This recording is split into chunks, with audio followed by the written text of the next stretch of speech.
My name is Tanya Bradshaw, and I was 34 years old the night my father grounded me in front of 30 relatives, not criticized, not scolded, not disagreed with, grounded, like I was a child, like I was still 9 years old. The worst part wasn't what he said, it was the laughter. 30 people sitting around crystal glasses and anniversary cake. 30 people watching a grown woman get humiliated. 30 people laughing because they thought my father still controlled my life. 4 years, he had, that night, he believed he still did. He raised his champagne glass and announced that the family home, the home my grandmother built, the home I'd spent 15 years helping maintain, the home I personally paid to renovate, would be inherited by my younger brother, Kyle. Then he smiled, the room applauded. And my life changed forever, not because of his decision. Because of what I knew that nobody else in that room knew, a secret sitting quietly in my purse. A secret my father was about to regret for the rest of his life. My father, Gerald Bradshaw, loved power. Not money, not family, power. Money was simply how he measured power. Family was simply where he exercised it. Growing up, he ruled our household like a king. His opinions were facts, his decisions were final. His favorites were obvious. And Carl was always his favorite, always. Carl could crash a car and Dad would blame the weather. I could graduate top of my class and Dad would ask why I wasn't valedictorian. Nothing I accomplished was ever enough. Nothing Carl did was ever wrong.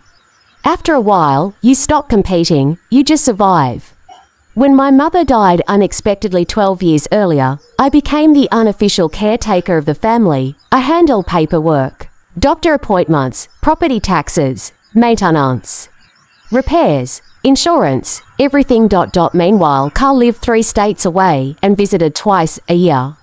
Usually for holidays, usually empty-handed. Yet somehow my father acted like Carl was carrying the entire family on his back. I stopped questioning it. There was no point. The anniversary party was held at the family home. A massive colonial house sitting on 7 acres. My grandmother built it from nothing. She loved that property. She often told me the house should stay with whoever loved it most. At the time, I thought she was simply being sentimental. Years later, I'd realized she was being very specific. The evening started normally. That's what should have warned me. Dad was cheerful. Carl was unusually confident. My head kept glancing toward them. Something was happening. I just didn't know what. Yet, then dessert arrived. Dad stood, tapped his glass, and made his announcement. I've decided what happens to this house after I'm gone. The room immediately went quiet. Everyone listened. Everyone knew the property was worth millions. Dad smiled proudly.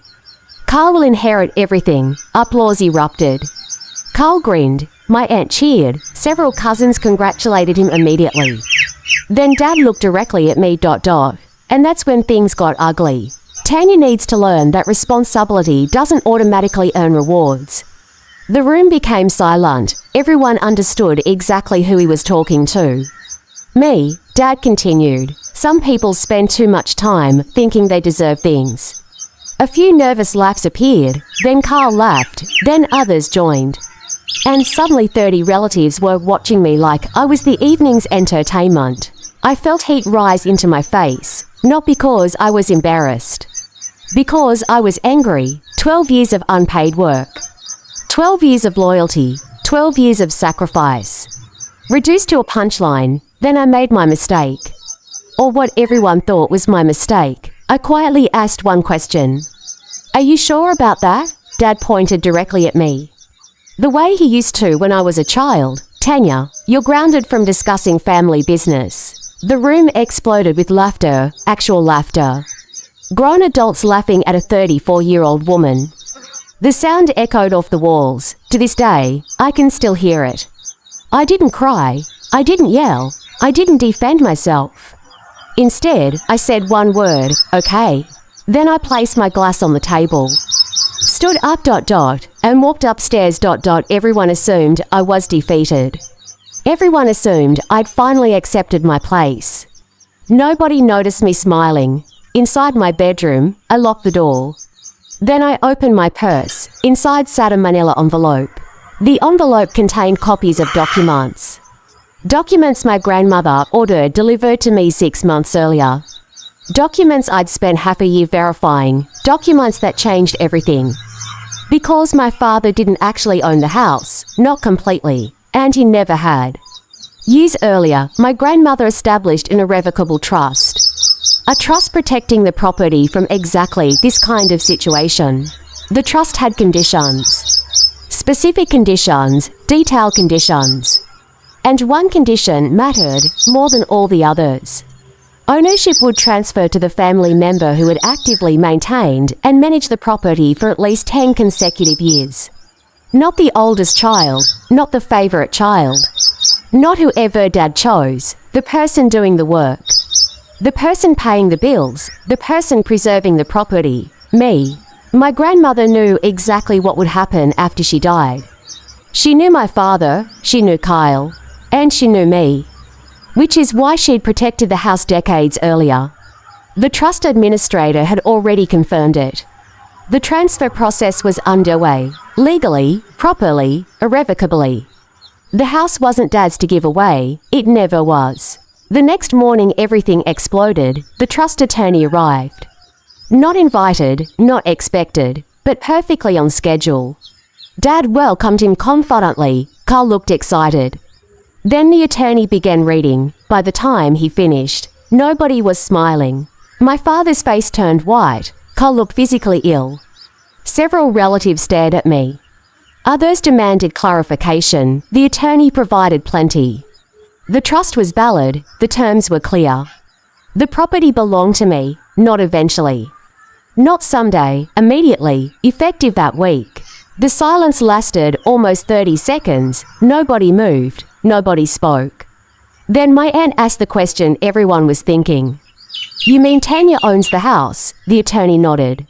Correct. The room erupted, not with laughter, with chaos. Carl accused the attorney of lying. Dad accused everyone of conspiracy. Relatives demanded documents. The attorney calmly handed them out. Page after page, signature after signature. Everything legal, everything verified. Everything final. The same people who laughed at me the night before suddenly couldn't look me in the eye. Dad spent months fighting, lawyers, appeals, challenges, complaints. Every single attempt failed. Because facts don't care about favoritism. And legal documents don't care who the favorite child is. 6 months later, I hosted the family Christmas gathering. In the same house, the family home, my home. Everyone attended, even Dad, even Kyle. Neither had much to say. Funny how quiet people become when reality arrives.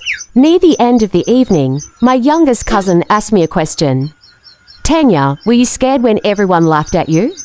I looked around the room, then smiled. No, why not? Because the answer was simple. I hadn't been the one losing anything that night. They were, they just didn't know it yet. People often think revenge is loud, that it involves screaming. Humiliation, arguments, drama. They're wrong. The best revenge is silence. The best revenge is patience. The best revenge is letting people reveal themselves before the truth arrives. That night, my father thought he was teaching me a lesson.